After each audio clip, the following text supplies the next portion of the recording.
வணக்கம்.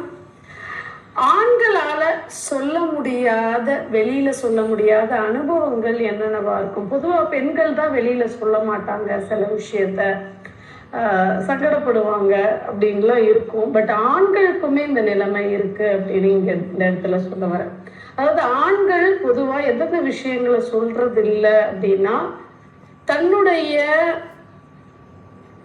ஆண்மையில எதனா சந்தேகமோ இல்ல ஒரு பெண்ணை திருப்திப்படுத்த முடியுமா அப்படின்ற பயமோ ஏற்பட்டா அதை வெளியில யார்கிட்டையும் சொல்லியோ இல்ல அந்த சந்தேகத்தை தீர்த்துக்கிறதுக்கோ மிகவும் சங்கடப்படுறாங்க, பயப்படுறாங்க.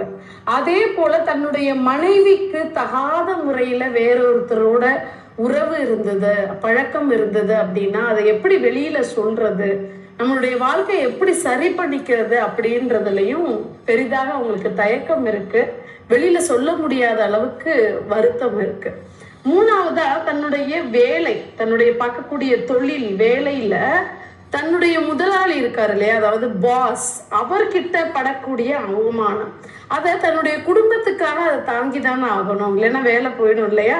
ஸோ அங்கே எவ்வளோ அவமானப்பட்டாலும் அசிங்கப்பட்டாலும் அதை வீட்டில் காமிச்சுக்கிறதே கிடையாது. ஸோ அதுவுமே ஆண்கள் தன்னுடைய மனசுக்குள்ளேயே வச்சுக்கிறாங்க அப்படின்னு சொல்லலாம். நாலாவதா ஒரு விஷயம், தனக்குன்னு ஒரு ஆசை இருக்கும், தனக்குன்னு ஒரு பொருள் மேலேயோ ஒரு பொண்ணு மேலேயோ இல்லை தனிப்பட்ட வாழ்க்கை மேலேயோ இப்படி ஆகணும் அப்படி ஆகணுன்ற ஆசைகள்லாம் விடுத்து தன்னுடைய குடும்பத்துக்காக தன்னுடைய ஆசைகளை மாத்திக்கிட்ட விஷயங்களை வெளியில மறைக்கிறாங்க. ஸோ தியாகம் பண்ண விஷயங்கள் அதை கூட ஆண்கள் மறைச்சிட்டு அதை தன்னை சகிச்சுட்டு பண்ணிக்கிறாங்க அப்படின்னு சொல்லலாம்.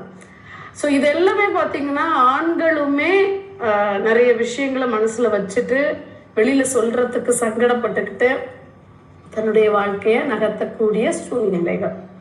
நன்றி.